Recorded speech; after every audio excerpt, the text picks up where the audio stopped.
Bonjour les amis, Shabbat Shalom Vorach, paracha de la semaine, paracha Toldot. Je vous ai dit quelques paroles de Torah pour la guérison de tous les malades d'Israël. Amen, Kinei Ratzon. La Torah nous relate cette semaine la naissance de notre patriarche Yaakov Avinu et d'Esav le mécréant, son frère.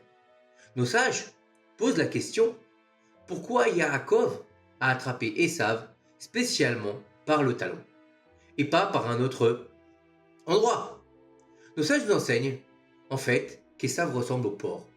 Lorsque le porc s'assoit, qu'est-ce qu'il fait? Il étend ses pattes vers l'avant et montre ses sabots, comme pour dire, regardez, je suis pur, car les sabots fondus sont un signe de pureté.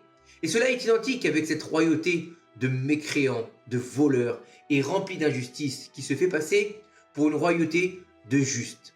C'est exactement ce qui représente Esav le rachat. Jusqu'à l'âge de 40 ans, il va avoir des relations extra-conjugales avec des femmes mariées. Il va tuer, il va voler. Et à l'âge de 40 ans, il fait comme son père le juste, Yitzhak Avinu, qui s'est marié à 40 ans. Puisque Esav est comparé au porc, qui a un manque de pureté sur le talon, Yaakov Avinu l'a justement attrapé par cet endroit, pour faire entrer en lui encore un petit peu de pureté qu'il possédait déjà dans cette partie du corps. Et cette emprise a fonctionné dans son action, car par le mérite de la pureté de Yaakov, qu'il a introduite en Esav, en tenant son talon, tout au long des générations, et jusqu'à la fin des temps, de nombreux descendants d'Esav le mécréant deviendront des convertis. Et pas simplement des convertis, ils sortiront d'eux des géants en Torah, qui répandront la Torah orale dans le monde entier, comme par exemple Shemaya et Avtalion, qui étaient des convertis et qui furent les maîtres en Torah d'Hillel et de Shammai. Ceux qui engendraient par leurs nombreux disciples l'école d'Hillel et l'école de Shammai, imaginez.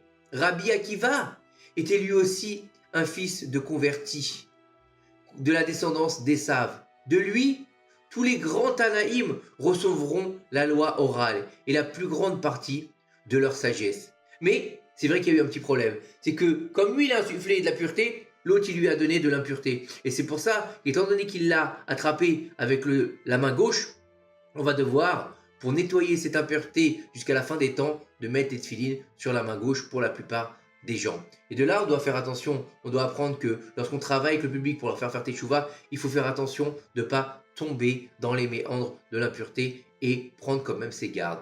Et Be'ezrat Hashem, comprendre par là que on peut toujours faire revenir un juif en insufflant une partie de sainteté en lui, et même si c'est pas directement pour lui, même si c'est pas, ça va pas le tenir tout de suite, ça va pas lui parler ou quelque chose, mais peut-être que ça va influencer ses descendants, et peut-être que ça va influencer beaucoup de personnes tout au long des générations pour pouvoir revenir vers le chemin de la Torah, comme on l'a vu avec Shemaya, Avtalion, avec Rabbi Akiva et tous les sages qui descendent d'Esav. Que ces quelques paroles de Torah nous aident à faire venir le Mashiach.